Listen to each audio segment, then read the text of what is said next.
ధ్యానధ్యాతృధ్యేయరూపా ధర్మాధర్మవివర్జితా విశ్వరూపా జాగరిణీ స్వపంతి తైజసాత్మికా.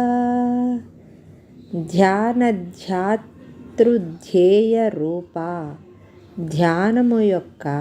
ధ్యానము చేయువాని యొక్క ధ్యాన లక్షణము యొక్క సమన్వయ రూపము కలది.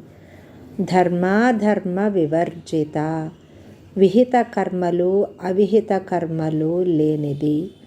విశ్వరూప, విశ్వము యొక్క రూపమైనది. జాగరిణి, జాగ్రత్తావస్థను సూచించునది. స్వపంతి, స్వప్నావస్థను సూచించునది. తైజసాత్మిక, తేజస్సు వంటి సూక్ష్మ స్వప్నావస్థకు